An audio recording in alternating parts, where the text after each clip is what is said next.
Seigneur, nous te bénissons, nous te rendons gloire. Merci pour ta présence ce soir au milieu de nous.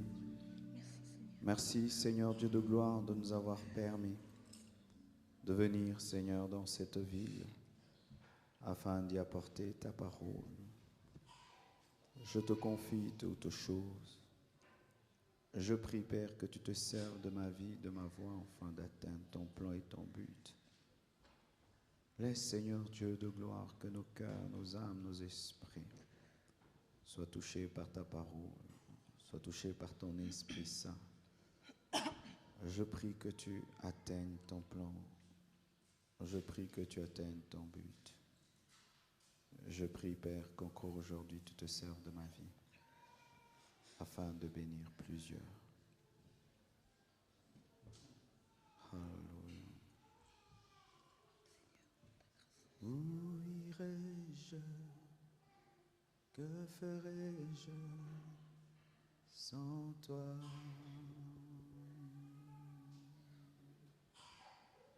Où irai-je? Que ferai-je sans toi?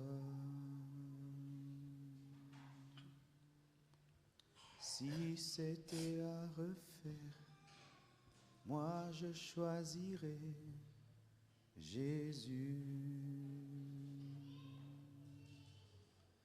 Que serait mon histoire si on m'enlevait Jésus? Où irais-je? Que ferais-je sans toi? Où irais-je? Que ferais-je? Où irais-je? Que ferais-je sans toi? Que serait mon histoire? Que serait mon histoire si on m'enlevait Jésus? Que serait mon histoire? Que serait mon histoire si on m'enlevait Jésus?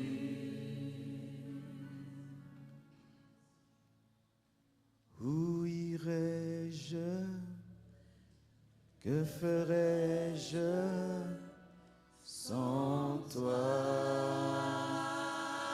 Oh, où irais-je? Où irais-je? Oh, que ferais-je sans toi? Que serait mon histoire si on m'enlevait Jésus? Que serait mon histoire? Que serait mon histoire si on m'enlevait Jésus? Que serait ton histoire? Que serait ton histoire si on t'enlevait Jésus? Que serait notre histoire? Que serait notre histoire si on nous enlevait Jésus? Que serait mon histoire? Que serait mon histoire si on m'enlevait Jésus?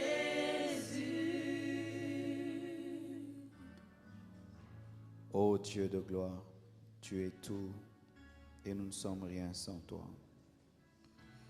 Je prie, Père éternel Dieu, que tu l'enseignes à chacun de nous ce soir. Merci, Père. Vois ce message. Bénis cette parole. Atteins ton but. Au nom de Jésus-Christ. Amen. Nous acclamons le Seigneur. Salue ton voisin.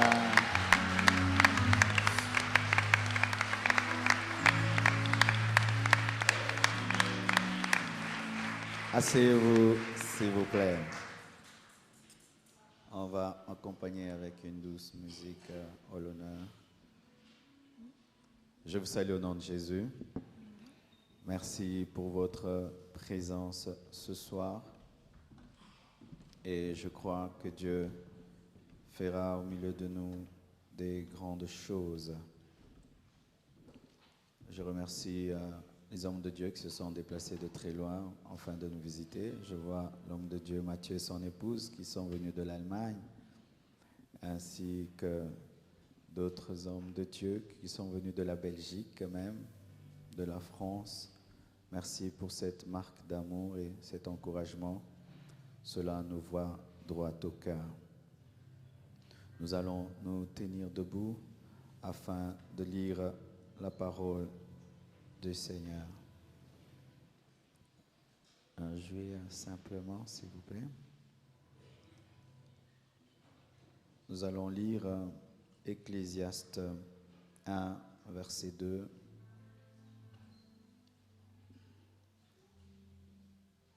Ecclésiaste 1, verset 2.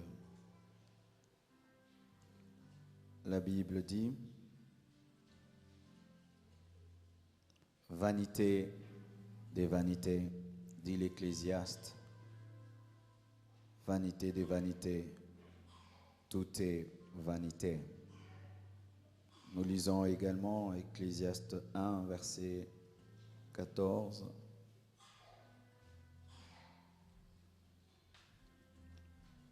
J'ai vu tout ce qui se fait sous le soleil, et voici tout est vanité et poursuite du vent. Verset 17. J'ai appliqué mon cœur à connaître la sagesse et à connaître la sottise et la folie. J'ai compris que cela aussi, c'est la poursuite du vent. Nous lisons Ecclésiaste 2, verset 11.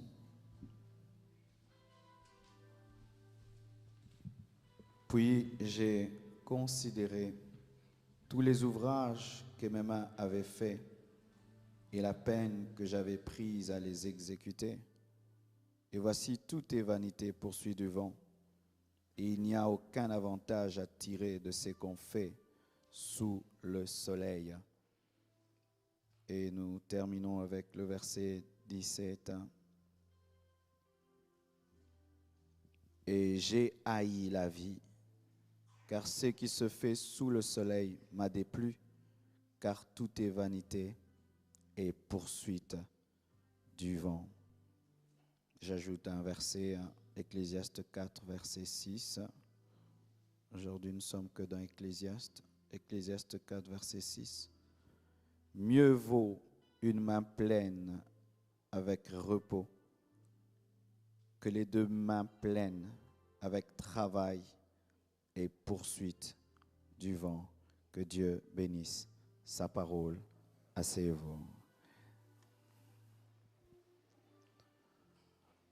Le thème de mon message ce soir, c'est Jésus-Christ seul peut combler ton cœur.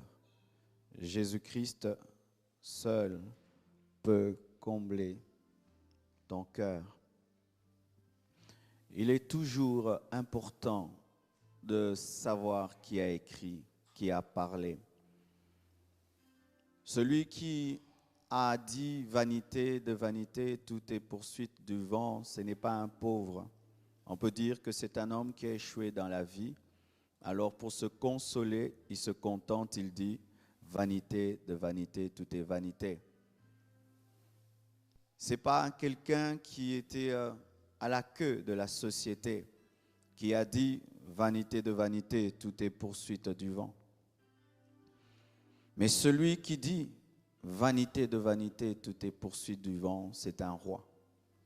C'est un fils de David. C'est un homme qui déjà, de par son sang, sa lignée, est grand. Il est descendant du roi David, l'homme selon le cœur de Dieu. Il était à la tête d'une grande nation, la nation d'Israël. Et c'est cet homme qui dit, vanité de vanité, tout est vanité. Salomon. Salomon était un homme sage, un homme intelligent.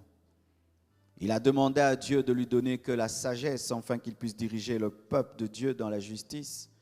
Mais Dieu lui ajoute la gloire et la richesse. C'était un homme béni. C'était un homme riche. C'était un homme qui avait tout ce qu'il voulait, Salomon.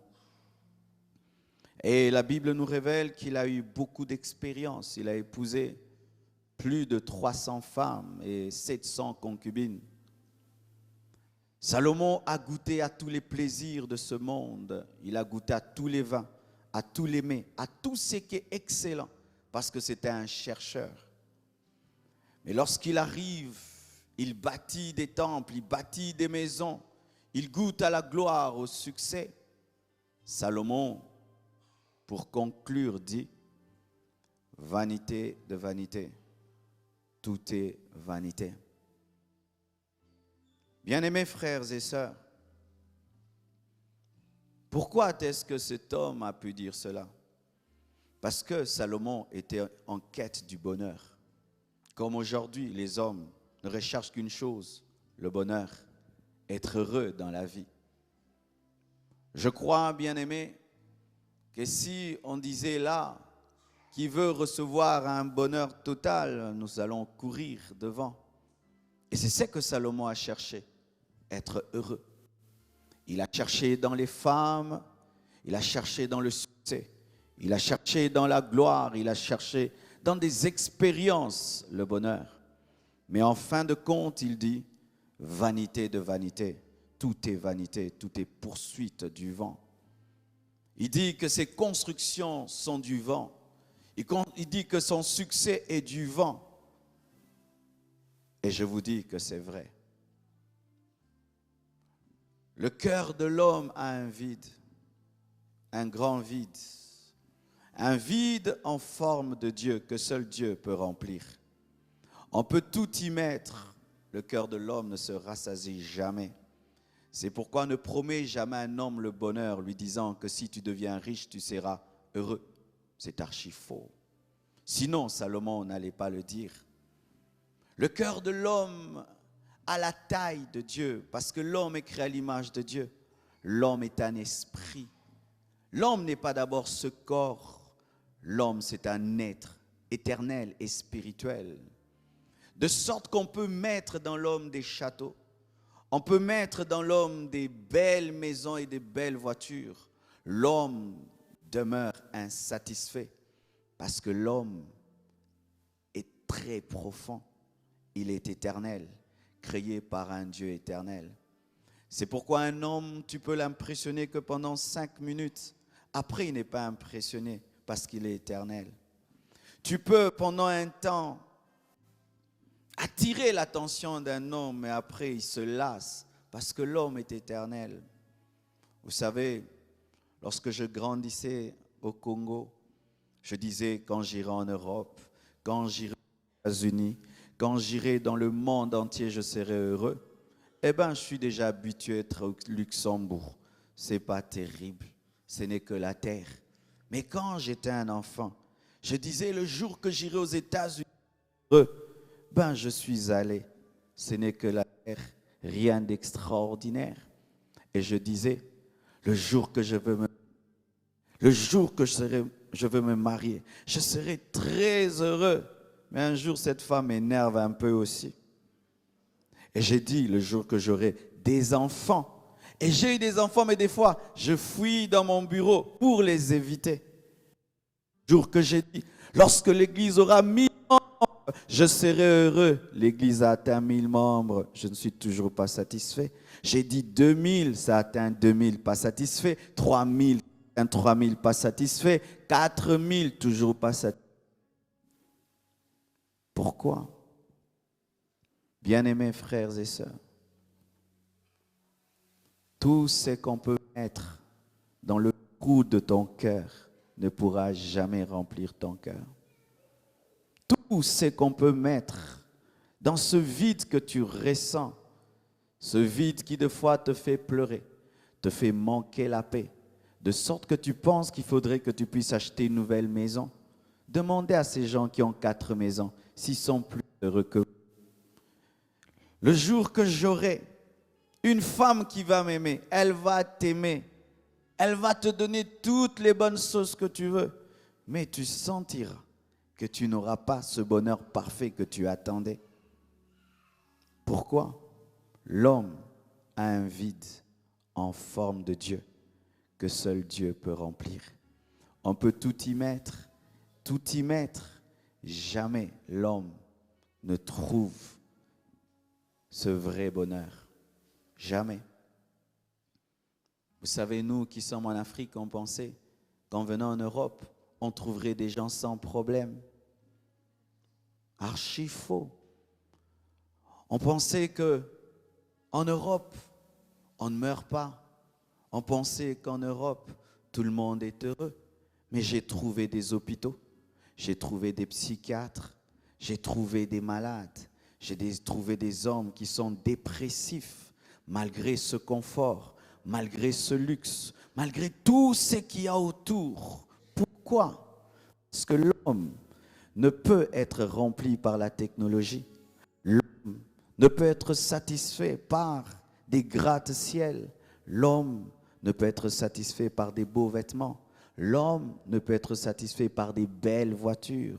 L'homme ne peut être satisfait par une bonne nourriture. Il y a plus que cela. Il y a plus que cela. Et Salomon, jeune garçon, se disait, si j'épouse une femme qui est claire, je serai heureux. Il épouse une femme claire, il n'est pas heureux.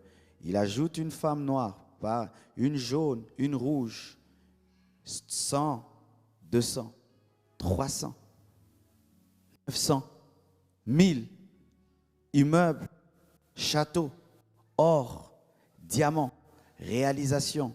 Il boit, il s'enivre, tout, mais il ne trouve toujours pas le bonheur. Et il dit, vanité de vanité, tout est vanité. C'est comme un milliardaire, tu viens dans sa maison, il te montre tout ce qui est dans sa maison et tu dis, waouh, il dit, ce n'est que du vent. Alors, si ça c'est du vent, qu'est-ce qui est important? Si ça c'est du vent, parce que le monde actuel, tu suis la publicité, tu dois acheter, tu dois posséder, tu dois acheter, tu dois posséder. La pub est là, tu dois posséder. Et ces personnes qui font ces publicités paraissent.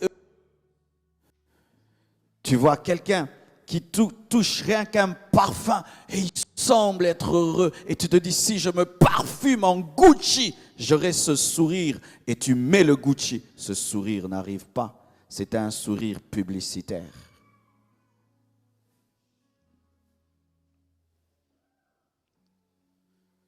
Bien-aimés frères et sœurs, il n'y a pas que Salomon qui a connu cela. Il y a une reine qu'on appelait la reine de Saba. C'était une femme élevée. Et en ce temps-là, il n'y avait pas des femmes qui étaient des reines. C'était une rareté. La plupart des monarques, la plupart des rois étaient des hommes. Mais elle, exceptionnellement, c'était une reine. Mais malgré qu'elle était une exception en son temps, elle a quitté son palais, elle a quitté son trône pour aller où? Elle est allée tellement loin entendre seulement la sagesse de Salomon. Son vide l'a poussée à écouter un homme qui parlait de Dieu. C'est pourquoi les hommes peuvent te regarder et dire que tu es alors que toi tu te sens pauvre. Les hommes peuvent dire que tu as tout alors que tu sais que tu n'as pas tout. Les gens pouvaient admirer cette femme et dire, elle est reine, j'aimerais être comme elle. Mais elle désirait une seule chose, entendre la sagesse de Dieu. Rien ne peut combler ton cœur si ce n'est Dieu. Tu peux avoir l'élévation, tu peux être même une rareté dans ton temps et tout le monde t'envie et veut être comme toi. Mais alors que toi-même tu sais que tu n'as pas tout. Tout le monde pouvait envier la reine de Saba et dire « j'aimerais être comme cette femme » alors qu'au-dedans d'elle, elle ne souhaite qu'une seule chose, entendre la sagesse de Salomon. Tu peux être une rareté pour les hommes, être même un exemple de bonheur, toi-même, tu n'es pas totalement comblé. Tu peux être pour les autres celui qui est heureux. Comme elle, c'était la femme qui était heureuse. Mais au-dedans d'elle, il y avait un rêve. Entendre la sagesse de Salomon. Écoutez ceci. Notre bonheur ne dépend pas de ce que les hommes disent de nous. Car des fois, les hommes peuvent croire que tu es heureux alors que tu ne l'es pas. Et des fois même, nous jouons aux gens heureux alors que nous ne le sommes pas. Mais elle a quitté son trône pour aller révéler à Salomon qu'elle avait un vide. Elle désirait entendre la sagesse de Dieu. Un eunuque éthiopien aussi révèle ce vide.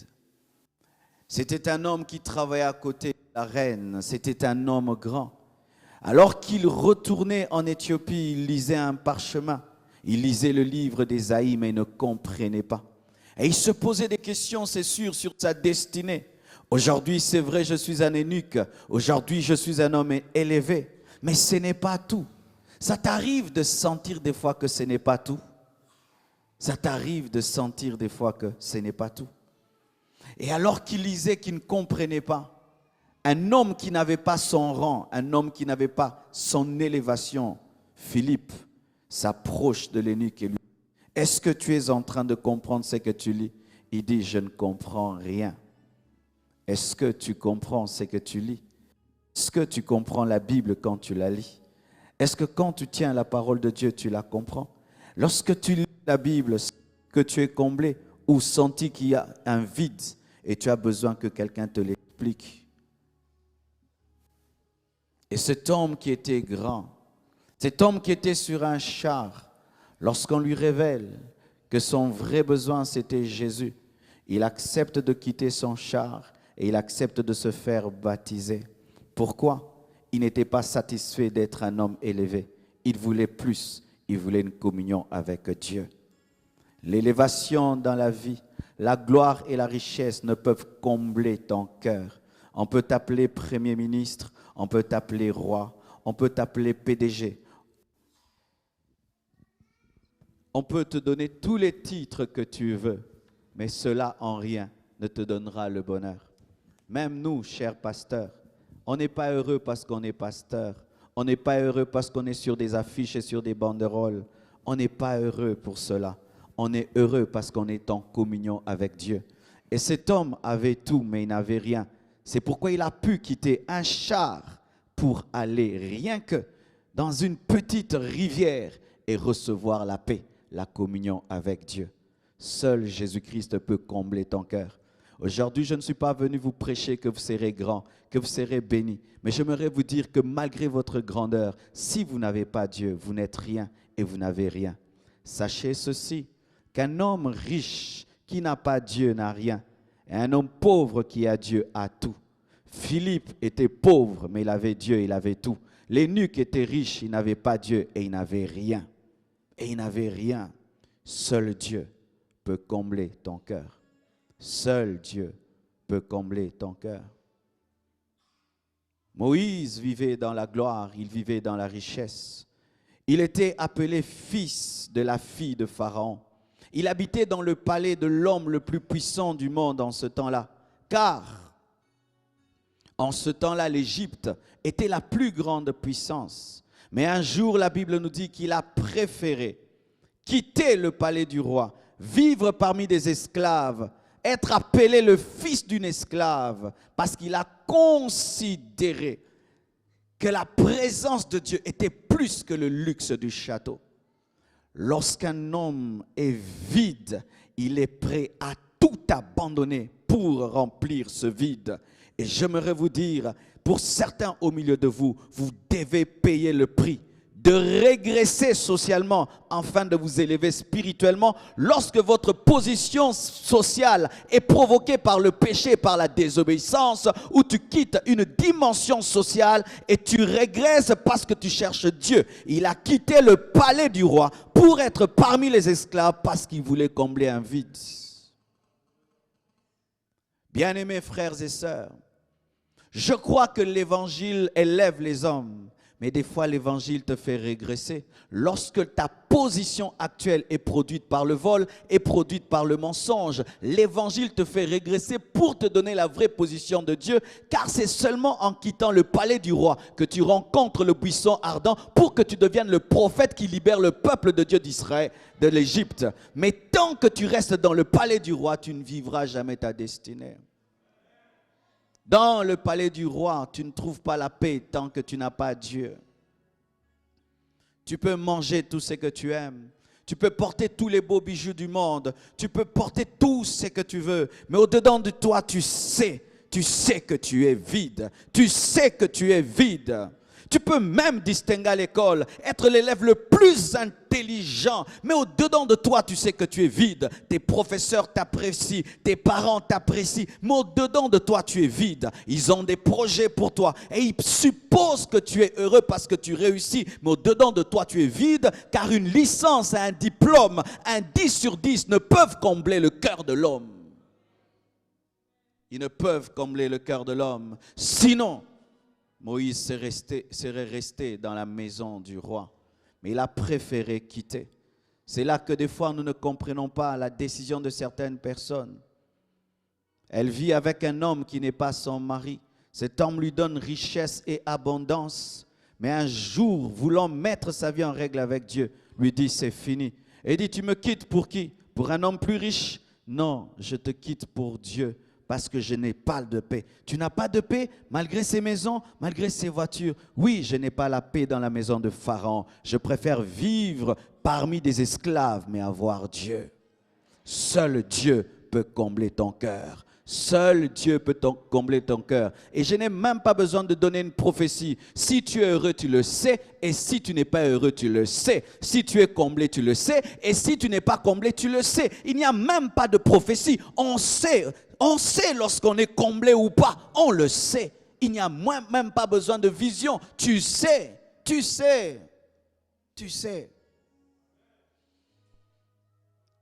Et quand un homme comme David, qui était un roi, se compare à une biche, il dit comme une biche soupire après des eaux paisibles, mon âme soupire après toi. Mon âme ne soupire pas après un château, mon âme ne soupire pas après une grande armée, mon âme soupire après toi. Et par rapport à ta présence, je ne suis qu'une biche.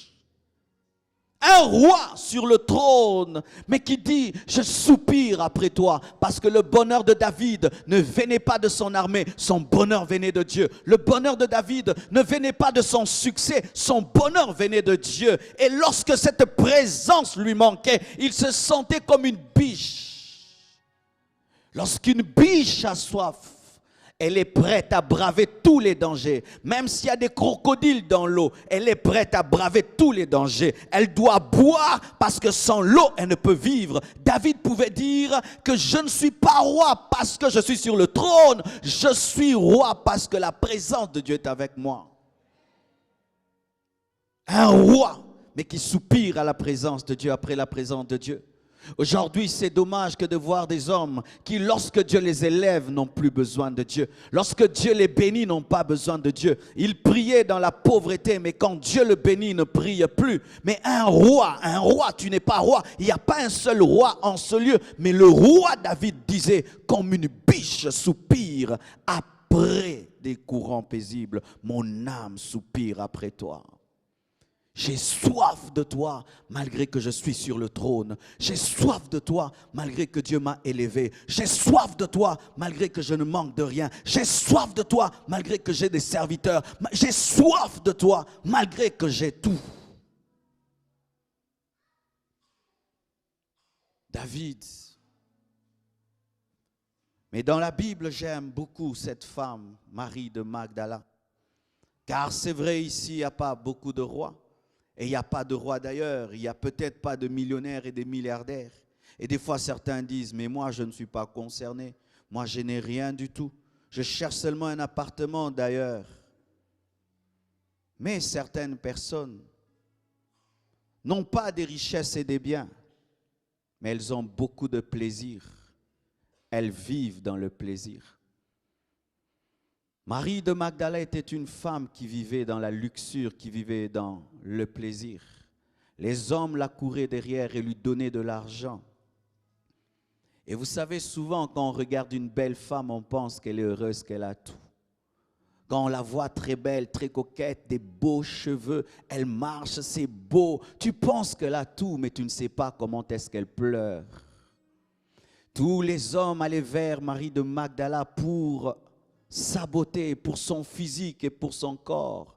Mais personne ne pouvait imaginer que cette femme recherchait le vrai bonheur.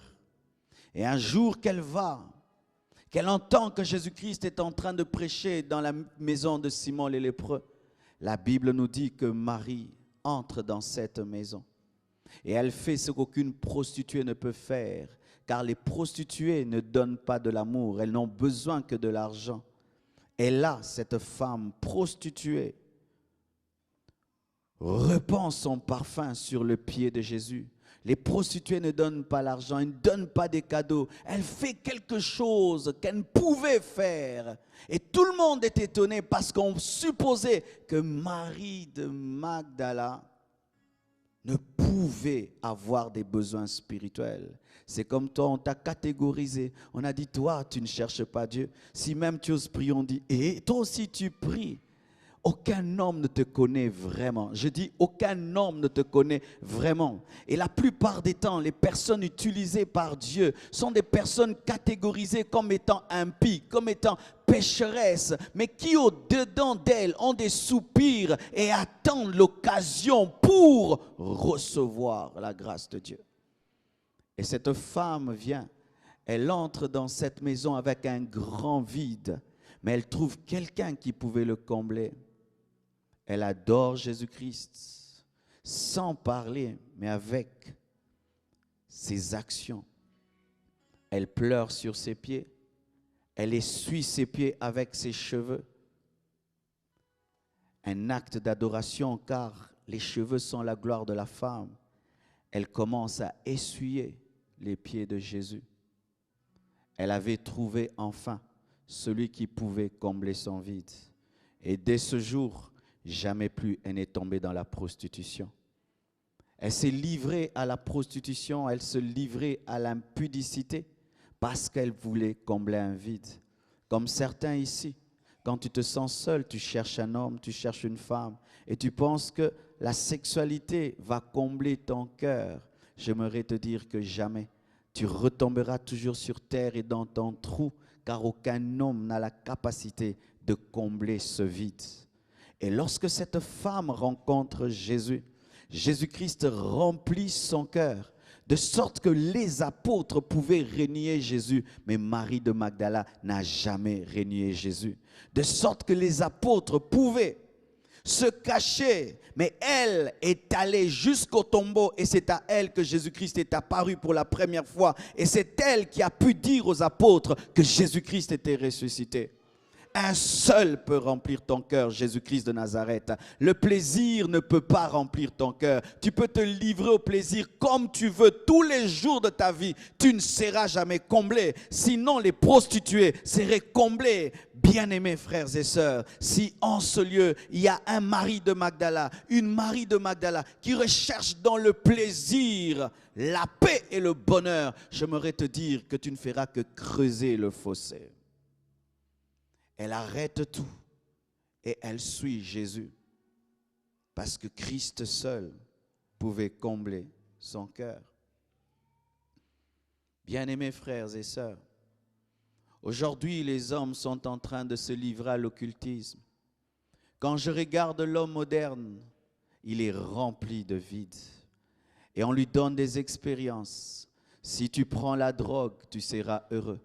Si tu deviens magicien, tu seras heureux. Entre dans des telles loges, ceci, cela, et tu seras heureux. Et tu entres et tu recherches des expériences, sortir de ton corps, avoir des expériences métaphysiques, avoir des expériences paranormales. Mais malgré que tu entres dans une loge, malgré que tu as des expériences, tu es toujours vide. Tu te drogues, mais tu es toujours vide. Tu te livres au plaisir, tu es toujours vide. Tu te dis, le jour que j'achèterai une maison, je serai heureux, mais tu n'es pas heureux. Tu dis un jour, je veux me marier, puis tu te maries, mais tu ne trouves pas le bonheur. Le jour que j'aurai des enfants, le jour que j'aurai, le jour que je serai, le jour que je ferai, le jour que j'irai. Et tu as, et tu n'es pas heureux. Tu cherches, tu n'es pas heureux. Tu possèdes, tu n'es pas heureux. Tu achètes, tu n'es pas heureux. Tu deviens, tu n'es pas heureux. C'est alors que l'homme se suicide. On m'a dit, dans cette ville, il y a beaucoup de gens qui se suicident. Beaucoup de suicides. Pourquoi? Parce que tu dis, demain quand j'aurai, je serai heureux. Si j'achetais cette voiture, je serais heureux. Si j'habitais ce quartier, je serais heureux. Et tu habites ce quartier, tu restes le même. Tu dis, demain alors, si je peux aller travailler dans cette entreprise, et tu es engagé et tu n'es pas heureux. Et après, tu te dis, à quoi bon la vie? C'est ce que l'Ecclésiaste dit. J'ai fini par haïr la vie. Lorsqu'un homme arrive au point de comprendre que la vie n'est que vent et vent et vent, il a de la haine pour la vie. C'est ainsi que d'autres décident de se suicider, tombent dans la dépression et décident de se suicider.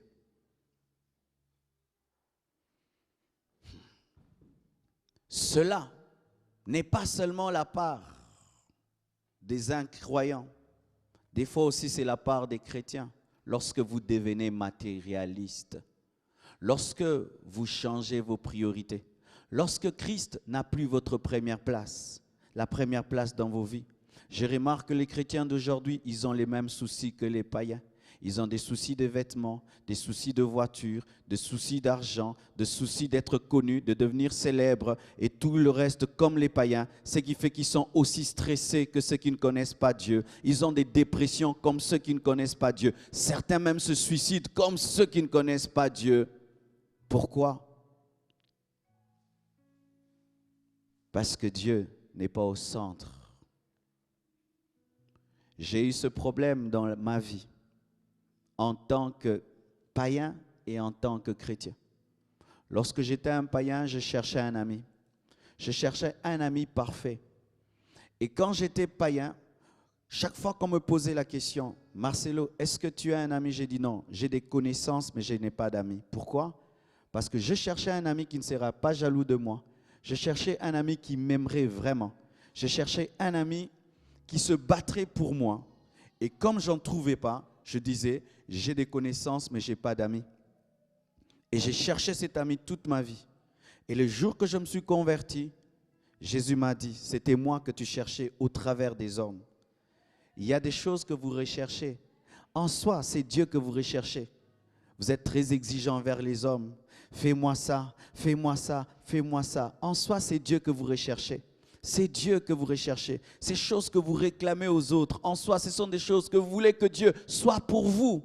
Car aucun homme n'est parfait. Et aucun homme ne peut te donner ce que tu veux qu'il te donne parfaitement. Impossible. Même moi qui suis pasteur, je ne peux pas être un pasteur parfait pour toi, mais Jésus le sera. J'aurai toujours des défauts. C'est pourquoi Dieu veille à ce que les hommes puissent nous décevoir pour que lui demeure l'unique et le véritable. L'homme te décevra toujours. L'homme ne sera pas toujours à la hauteur. Mais je connais quelqu'un qui a tout accompli. Jésus-Christ de Nazareth, lui ne te décevra jamais.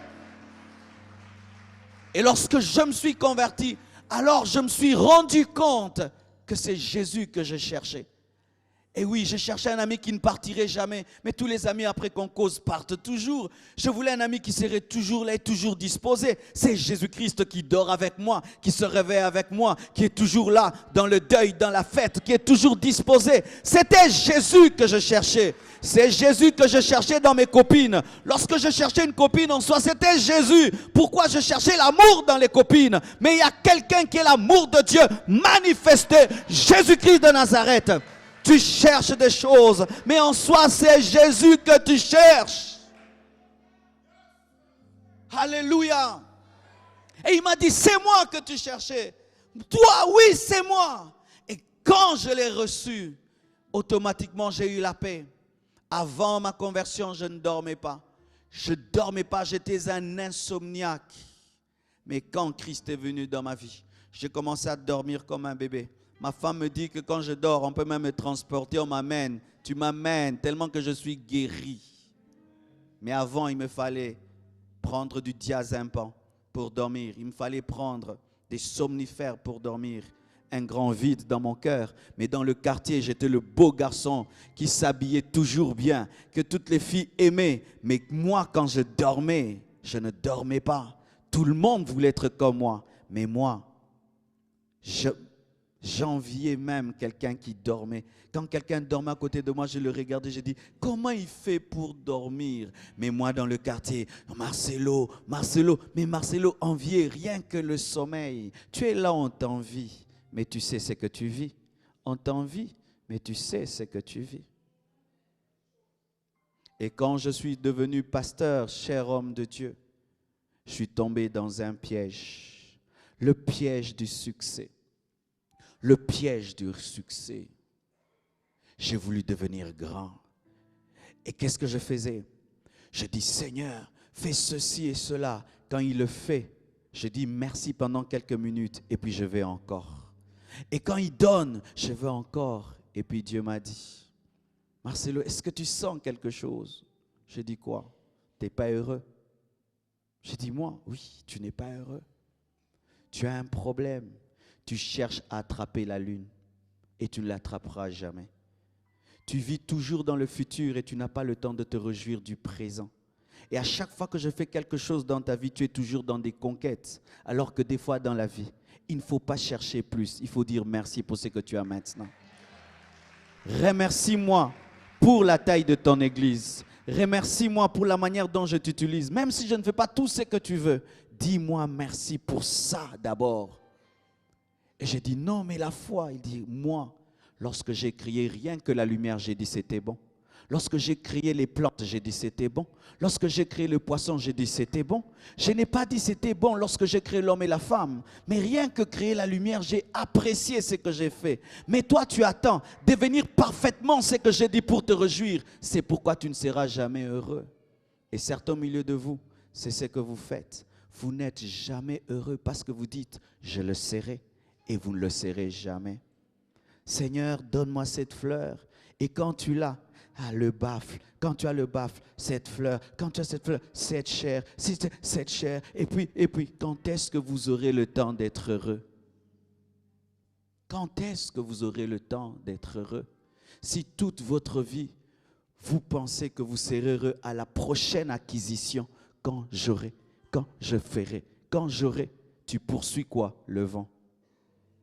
Attrapez le vent un peu. Essayez d'attraper le vent. Essayez de le faire. Peux-tu attraper le vent? Des fois, le bonheur est tellement proche de toi que tu ne sais pas le saisir. Tu le cherches toujours demain et demain. Alors que des fois seulement, tu dois apprécier la présence de Dieu dans ta vie. Apprécier tes enfants, apprécier ta femme, apprécier ton mari. Même si tout n'est pas parfait, merci Seigneur pour ce que tu as fait. Et ce jour-là, j'ai cessé de courir derrière l'arc-en-ciel.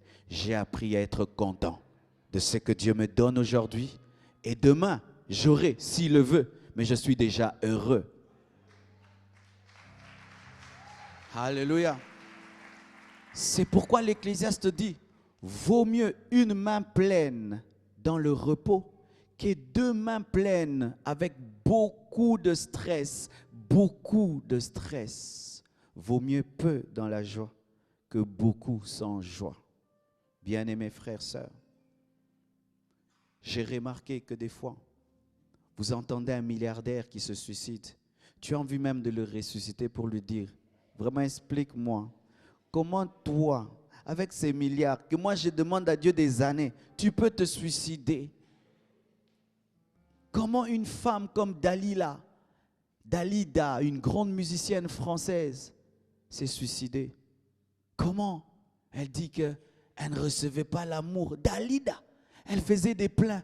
La salle était remplie quand elle chantait. Mais pourquoi elle se suicide? Parce que tu peux être acclamé sans t'acclamer toi-même. Tu peux être célébré sans te célébrer toi-même. Et une seule personne peut te révéler ta vraie valeur, c'est Jésus. Car c'est lui, l'architecte de ta vie. Vous qui attendez l'amour des hommes pour devenir heureux. Vous ne le serez jamais, car l'homme ne vous a pas créé à son image, à sa ressemblance. Cherchez le Dieu qui vous a créé et son témoignage vous suffira. Et s'il lui dit que tu es merveilleux, alors tu es merveilleux. Il est celui qui a déclaré que Gédéon était un vaillant guerrier alors qu'il ne s'était jamais battu. Ce qu'il dit, c'est ce qui me suffit. Mais l'homme actuel, il aime sa vie par le nombre de j'aime qu'il a sur Facebook. Oh oui, ah oui, il y a des gens complexés dans la vie seulement parce qu'il n'a pas beaucoup de j'aime sur Facebook. J'aimerais vous dire, quand j'étais sur Facebook, au début, sur ma page, il y avait 3000 j'aime.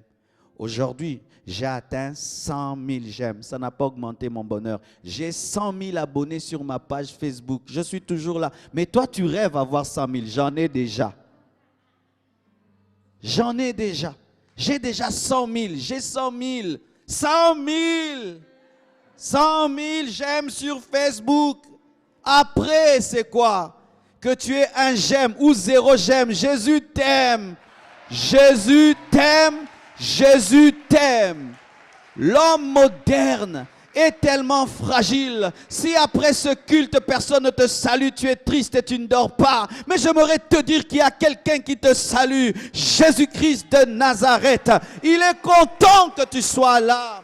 L'homme moderne est tellement triste alors qu'il a tout. Un jour, venez au Congo. Aller dans le village. Un jour, j'allais dans un village au Congo et je regarde une case. Je vois une maman et ses enfants en train de rire. J'ai dit, comment ils peuvent rire? Il n'y a pas de Wi-Fi. Comment ils peuvent rire? Il n'y a pas d'antenne parabolique. Il n'y a pas Canal+. Comment ils peuvent rire? Il n'y a pas de climatisation. Parce que je pensais que pour être heureux, il faut avoir une climatisation. Il faut avoir le Wi-Fi. Mais vous avez le Wi-Fi, vous avez la clim, vous avez tout, mais vous n'avez rien. Vanité de vanité. Tout est vanité. Un jour, on attrape un homme, je crois que vous le connaissez, DiCaprio. Et il voulait entrer dans une boîte et on lui dit, tu n'entres pas. Et il dit, c'est moi DiCaprio. Il était méconnaissable. Il était en jean, polo bizarre. Et puis on dit, mais qu'est-ce qui t'est arrivé? Il a dit, j'ai accompli tous mes rêves. Alors je ne sais plus quoi faire. J'ai envie de mourir. Pourquoi? Parce qu'il pensait que lorsqu'il serait un grand acteur connu dans le monde, il serait heureux. Et il se rend compte qu'il est devenu, il est sur toutes les affiches, mais ça n'a rien ajouté à son cœur. Bien-aimé, vous voyez tous ces hommes que vous enviez, si je deviens comme lui, je serai. C'est archi faux. Deviens comme Jésus. Deviens comme Jésus. Ne cherche pas à ressembler à Madonna, ne cherche pas à ressembler à Rihanna, à Beyoncé, tout le reste, à Kim Kardashian. Ne cherche pas à ressembler à tout ça. Ressemble à Jésus. Un crucifié qui dit, Père, pardonne-leur car ils ne savent pas ce qu'ils font. Oh, un crucifié qui dit, Père, pardonne-leur, capable dans sa souffrance de déclarer des mots d'amour. Nous souffrons alors que Dieu a pourvu à tout. À Jésus-Christ la solution. Et aujourd'hui, je viens vers toi, comme Étienne est allé vers l'eunuque éthiopien. L'eunuque était triste, mais alors qu'il avait dans ses mains la solution, car il lisait le livre d'Ésaïe. Il n'était pas loin. Il lisait, il ne comprenait pas. Et c'est impossible que tu sois venu dans cette action sans que tu sois proche. Mais il se peut que tu es proche, mais tu ne comprends pas. Voici la seule chose qui peut combler ton cœur. C'est de donner ta vie à Jésus et lui donner vraiment ta vie. Amen. Et quand tu lui donnes, voici ce qui arrive. Tu n'as plus peur de la mort. Bien-aimé, sincèrement, je n'ai pas peur de la mort, mais je refuse de mourir avant le temps de Dieu parce que j'ai une mission. Mais mourir, ce n'est pas grave. Au début de ma conversion, j'ai cherché la mort. Parce que je lisais tellement de livres sur le paradis que je voulais partir. Mais il n'y avait pas moyen que je me suicide. Alors j'avais créé une technique. Comme il y avait beaucoup de pillages en ce temps-là, il y avait des balles partout qu'on tirait. Alors je me mettais toujours à côté de la fenêtre et je priais, Dieu, est-ce qu'une balle perdue peut m'attraper? Là, je ne me suis pas suicidé. On m'a tué au hasard. Je vous assure. Et Dieu va me dire, Marcelo, la vie est un cadeau. Jouis de la vie, le temps que je te donne d'être sur terre, et moi-même, je sais quand est-ce que tu reviendras. Je n'ai même pas peur pour mes enfants. Si je meurs, ils ne manqueront de rien parce que la postérité du juste n'est jamais abandonnée. Je n'ai même pas peur pour ma femme. Elle ne manquera de rien. Dieu prendra soin d'elle. L'église, Paul est mort, l'église n'est pas morte. Si aujourd'hui Jésus me dit, Marcelo, on y va. Je ne veux même pas pleurer. Je veux dire enfin. Je vous dis, je veux dire enfin. Comme ça au moins je meurs en Christ. Mais avant Christ, si seulement un vieillard me regarde trop, j'ai peur, j'ai dit, un sorcier va me manger. Mais la même personne aujourd'hui n'a pas peur de l'éternité. Pourquoi? Tellement que quand tu es dans sa présence, il te parle de l'autre côté, de sorte que tu vis de l'autre côté tout en étant de ce côté-ci. C'est comme quand tu étais à Kinshasa avant de venir au Luxembourg, on te parlait, tu voyais toutes les photos, tu y étais sans y être. Et moi, il y a plus que le Luxembourg que j'attends, plus que les États-Unis, la nouvelle Jérusalem céleste. Il a dit, je m'en vais vous préparer une place et je reviendrai et j'attends. J'ai une maison au ciel, j'ai un château au ciel. Et si tu vas au ciel, sur l'avenue de la Sainteté, à côté de la villa de David, cherche-moi. Je serai à côté avec Joseph en train de jouer au golf. Alléluia! Ça fait que je n'ai pas peur. Mais comment est-ce qu'un homme ne peut pas avoir peur de la mort? C'est seulement lorsque tu as en toi la résurrection et la vie. Je n'ai pas peur du futur. Est-ce que j'aurai une maison? Est-ce que mes enfants se marieront? Le futur n'est pas à moi, il est à Dieu. Je fais ce que je peux, j'épargne de l'argent, j'investis. Mais le reste, Dieu le fera. Car des fois, nous pourrissons notre présent par notre futur qui est déjà entre les mains de Dieu. Pourquoi Jésus? Jésus te libère de la compétition. Beaucoup de gens n'ont pas de bonheur à cause de la compétition, de la rivalité. L'Ecclésiaste dit qu'il a regardé sur la terre et il a conclu ceci, que souvent le travail de l'homme n'est que jalousie par rapport à son frère. Jalousie. L'autre étudie, moi aussi. L'autre construit, moi aussi. L'autre achète une voiture, moi aussi. L'autre s'habille bien, moi aussi. Et moi, ça me détruisait quand j'étais païen. Parce que nous, à Kinshasa, on appelle ça les sapeurs. J'étais dans le sap. J'étais dans la sape. C'est-à-dire qu'avant de m'habiller, je sors dehors. Avec une culotte, je vérifie comment est-ce que tout le monde est... Oui. Je ne suis pas né pasteur. Je vérifie comment est-ce que tout le monde est habillé. Et nous, c'était comment dans notre quartier? Alors, quand tu t'habilles bien, tu dois faire un tour. Du coin jusqu'au coin. La sœur Rina, elle connaît ça. Tu fais du coin jusqu'au coin pour que tout le monde sache que tu as des beaux vêtements. Et moi, je restais là, je vous étudie. Alors, je vais rentrer, je vais chercher le dernier cri. Et moi aussi, je boude tout le quartier. Et je vivais comme ça. Où tu cherches un habit, tu cherches des chaussures.